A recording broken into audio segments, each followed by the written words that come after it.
हमने अपने प्रदेश के गरीब विधवाओं, गरीब अनाथ बच्चों और दशकों से सरकारी नौकरियों से वंचित गरीब परिवारों के सदस्यों, विमुक्त जातियों और घुमंतु जातियों के उन गरीब परिवारों को जो न तो शेड्यूल कास्ट में आते हैं और न ही बैकवर्ड क्लास में आते हैं तथा कच्चे कर्मचारी, जो अनुभव के आधार के ऊपर हमने कुछ अंक हमने देने की हमारी वर्ष 2018 से चली आ रही इस नीति को के ऊपर आज सुप्रीम कोर्ट का फैसला आया है। इस फैसले का हम सम्मान करते हैं। अगले 100 दिनों में, मैंने पिछले दिनों ये बात कही थी कि हम हरियाणा में 50,000 भर्तियां करेंगे। हम उन 50,000 भर्तियों का आने वाले समय में ये संकल्प लेते हैं कि हम उसको पूरा करेंगे। परंतु आपके माध्यम से आज मैं 5 बातें हरियाणा के जनता के सामने पहुंचाना चाहता हूं। हमारी सामाजिक आर्थिक नीति अंत्योदय पर आधारित है। हम इस नीति पर अडिग थे, अडिग रहेंगे, अडिग हैं। जिन हजारों युवाओं ने आज इस नीति के बल पर हरियाणा सरकार में ज्वाइनिंग की है, किसी को भी निकलने नहीं दिया जाएगा। आज इस फैसले से सीईटी के एग्जाम पर कोई सवालिया निशान नहीं है। कांग्रेस के लोग इस फैसले पर ओछी राजनीति के लिए उल्टे सीधे बयानबाजी कर रहे हैं। हम इनको अगर जरूरत पड़ी एक विधेयक विधानसभा में ला करके लेकर के आएंगे, ताकि गरीब व्यक्ति के लिए जो अंत्योदय की भावना से हमारी सरकार ने जो गरीब व्यक्ति को लाभ दिया है, हमारी सरकार मजबूती से उन गरीब लोगों के साथ खड़ी है। टस से मस नहीं होगी। चाहे हमें रिव्यू पिटीशन में जाना पड़े, चाहे हमें विधानसभा में विधेयक लेकर के आना पड़े, हम गरीब लोगों के साथ हैं। परंतु इनकी सरकार में सरकारी नौकरियों लेने के अंदर भाई भतीजावाद एकदम सर उठा करके दिखाई देता था। क्षेत्रवाद, जातिवाद का बोलबाला था। यह कांग्रेस की सरकार के अंदर था। नौकरियों की बोली लगती थी। जिनके पास ज्यादा पैसा होता था या जितनी ज्यादा पहुंच होती थी, उसी को ही नौकरी मिलती थी।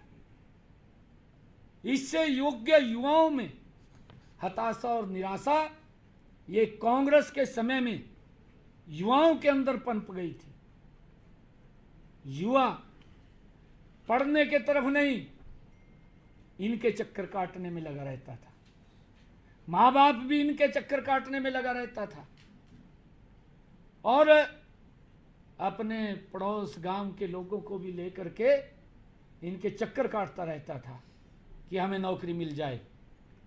ये हालात इनके समय के अंदर था। ये भी बताना चाहता हूं कि हमारे हाई कोर्ट की डबल बेंच ने भी 7 दिसंबर 2018 को माननीय उच्च न्यायालय ने सरकार के सामाजिक आर्थिक आधार पर हमने जो 5 अंक दिए थे, जिसका प्रावधान किया था, उसकी सराहना भी की थी। ये हाई कोर्ट ने की थी। मैं बताना चाहूँगा कि हमने अंत्योदय के संकल्प को पूरा करने के लिए कमजोर वर्ग के 5 अतिरिक्त अंक देने की नीति 2018 के अंदर ये हमने बनाई थी। और इस नीति के कारण हजारों गरीब युवाओं तथा कच्चे कर्मचारियों को पक्की सरकारी नौकरी मिली है। इससे आहत होकर के कांग्रेस द्वारा प्रायोजित भर्ती रोको गैंग समय समय पर इस नीति के रास्ते में रोड़े अटकाता रहा है। मैं उनको कहना चाहूँगा कि ये भ्रम फैलाने का प्रयास न करें। सरकारी नौकरियां देते समय हमने प्रदेश के गरीब परिवारों का भी पूरा ध्यान रखा है। हमारी सरकार गरीब के साथ खड़ी है, इसलिए हमने जिनके परिवारों में कोई भी सरकारी नौकरी में नहीं है, उन उम्मीदवारों को सरकारी नौकरी में सामाजिक आर्थिक मानदंड के आधार पर 5 अंक देने का प्रावधान किया था।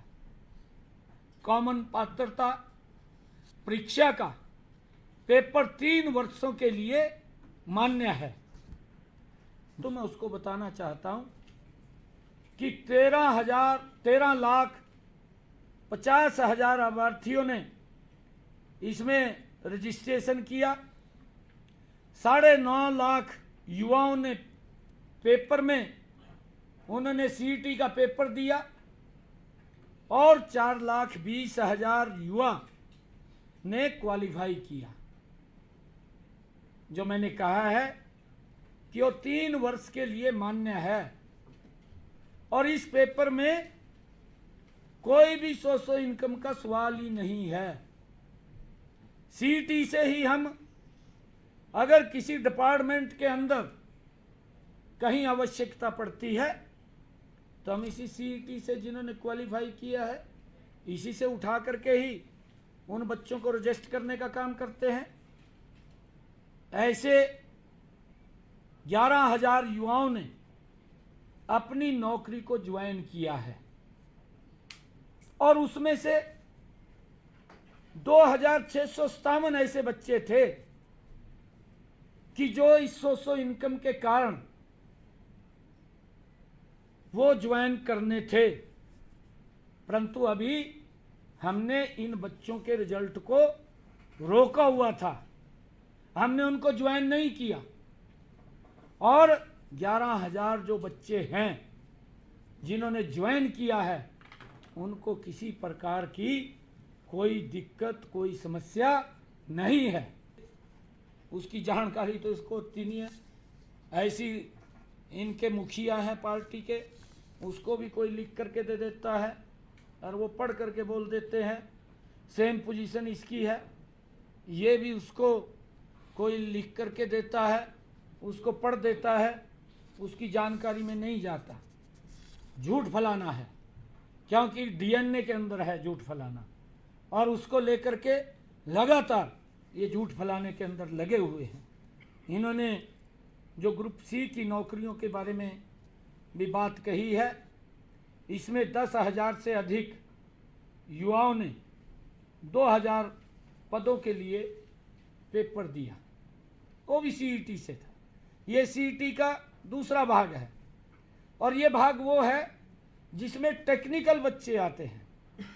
और जब इनको बुलाया गया, क्योंकि उसके अंदर 4 टाइम हम बच्चों को बुलाते थे, सीईटी के अंदर हमारे पास इतने बच्चे ही नहीं थे कि वो 4 टाइम हम बुलाएं।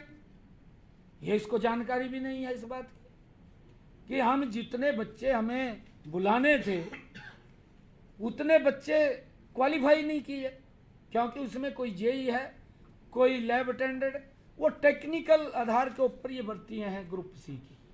और जितने बच्चे इसके अंदर आए उन सब को हमने इंटरव्यू के अंदर शामिल किया, उनका पेपर लिया और उस पेपर के आधार के ऊपर ही हमने उनको इसके अंदर रजिस्ट किया है। अगर कोई इसके अंदर दिक्कत आती है, ये बच्चे ज़्यादा नहीं है, इनका पेपर ही होगा, इन्हीं में से ही होगा और यही वो बच्चे हैं, एक भी बच्चे को निकलने की इसके अंदर कोई गुंजाइश नहीं है। ये भ्रम की स्थिति फैलाने का काम कर रहे हैं और मैं आज यही कहने के लिए आया हूँ कि ये लोग अपने गिरेबान में झांक करके नहीं देखते।